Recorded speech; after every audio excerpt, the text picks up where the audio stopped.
Digital India যুগে আমাদের কিন্তু প্রত্যেকের বড় ফোন আছে এবং সবাই পেটিএম, ফোনপে, গুগল পে সব ইউজ করো ইউপিআই পেমেন্টের জন্য। তো অনেক সময় হয় কি আমাদের নেট শেষ হয়ে যায়, কোনো একটা দোকানে হয়তো টাকা দিতে যাচ্ছ, সেই টাকা কিন্তু তোমরা দিতে পারো না, হয়তো নেট চলে গেছে। এই ক্ষেত্রে আমি একটা দেখিয়ে দেবো যেটার মাধ্যমে তোমরা কোনো ইউপিআই অ্যাপ ছাড়া শুধুমাত্র মোবাইলের ডায়াল প্যাডের মাধ্যমেই একদম কাউকে টাকা পাঠাতে পারবে, ব্যালেন্স চেক করতে পারবে, ট্রানজাকশন হিস্ট্রি চেক করতে পারবে, সবকিছু। কোনো ইন্টারনেটের দরকার পড়বে না এবং কোনো রকম অ্যাপের দরকার পড়বে না। তো চলো সেটা কিভাবে করবে সেটা আমি আজকে তোমাদের দেখিয়ে দিচ্ছি। দেখো, এর জন্য আমরা এই ডায়ালে চলে যাব। ডায়ালে গিয়ে কিন্তু আমরা *99# এটা লিখে কল করব।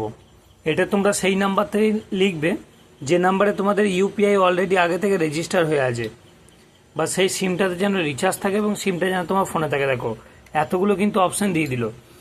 স্টেট ব্যাঙ্ক অফ ইন্ডিয়া দিয়ে দিচ্ছি, যেহেতু আমার ইউপিআই স্টেট ব্যাঙ্ক আছে। তারপরে send money request, check balance সমস্ত কিছু পেয়ে যাবে। ধরো আমি কাউকে এখানে টাকা পাঠাবো, তো এর জন্য আমি কি লিখবো? সেন্ড মানি আছে কি 1 নাম্বার লিখে আমি কিন্তু সেন্ড করে দিলাম। কিছুক্ষণ ওয়েট করার পর দেখো মোবাইল নাম্বারে পাঠাবে না ইউপিআই আইডিতে পাঠাবে না সেভ বেনিফিশিয়ারি, যদি কোনো অ্যাপে তোমার বেনিফিশিয়ারি অ্যাড করা আছে, বা ব্যাঙ্ক অ্যাকাউন্ট আইবিআইসি কোডে পাঠাতে পারবে। তো চলো আমি তোমাদের দেখিয়ে দিচ্ছি যে মোবাইল নাম্বারে কি করে পাঠাবে। তো এটাতে আমি কিন্তু ক্লিক করলাম, আবার 1 নাম্বার ক্লিক করে যখন দিলাম, দেখো মোবাইল নাম্বারটা এবার এখানে কিন্তু তোমাকে লাগতে হবে। এর জন্য কোনো ইন্টারনেটের প্রয়োজন নাই। দেখো ফোন নাম্বারটা দিয়ে যখন আমি আবার সেন্ড করলাম, তখন দেখো এবার বেনিফিশিয়ারির নামটা চলে আসছে, কোন নামে তার অ্যাকাউন্টে ঢুকছে। এরপর ইন্টার এখানে অ্যামাউন্ট, ক টাকা পাঠাবে। ধরুন আমি 1 টাকা পাঠাবো, সেন্ড করলাম। এখানে লেখা আছে রিমার্কস। তুমি কি কোনো রিমার্কস লিখতে চাইছো? যদি না লিখতে চাও তাহলে তুমি কিন্তু 1 লিখে সেন্ড করে দিলে স্কিপ হয়ে যাবে, কোনো রিমার্কস কিন্তু থাকবে না।